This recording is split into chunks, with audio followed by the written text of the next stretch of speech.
د ایران د بهرنیو چارو وزیر سید عباس عراقچي د ایران د انقلاب د بریا د 40مې کلیزې په مناسبت په مراسمو کې وویل چې هیواد یې د رښتینې خبرو اترو غوښتونکی دی او ټینګار یې وکړ چې امریکا باید په خبرو اترو کې د محسوسو پایلو ترلاسه کولو لپاره جدي اوسي. نوموړي پر ایران د امریکا وروستي بریدونو ته په اشاره سره وویل چې د ایران او امریکا ترمنځ د بې باورۍ دیوال شتون لري.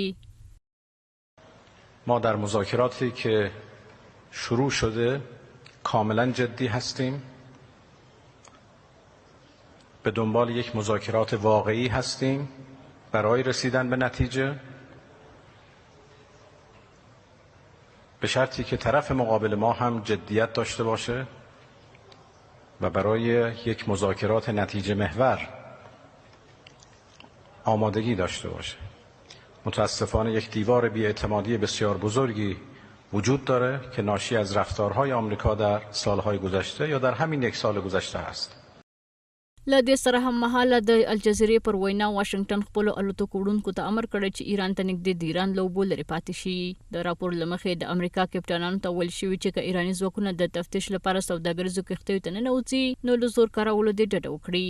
په ورته وخت کې د امریکا مرستیال ولسمشر جي ډي وینس د ایران لپاره د سره کرښې په اړه په یو مرکه کې وویل چې ډونالډ ټرمپ هغه څوک دی چې د تهران لپاره سره کرښه ټاکي او د ایران او امریکا ترمنځ د خبرو اترو په اړه ویل چې ټرمپ په خبرو اترو کې د هغه څه اعلان نه کوي چې هغه به یې وکړي.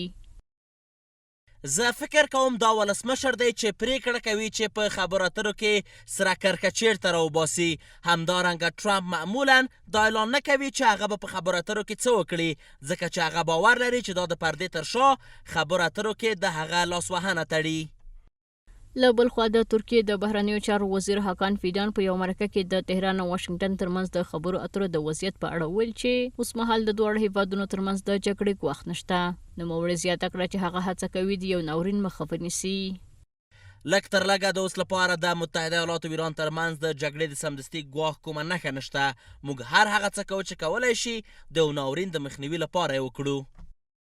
دا په داسې حال کې د چې علي خامنه‌ای خبرداری ورکړی چې که جګړه وشي نو دا باید خامخا سیمه ییزه جګړه اوسي. خو ترکیه اعلان کوي چې له ایران سره خپلې پولې پیاوړې کوي.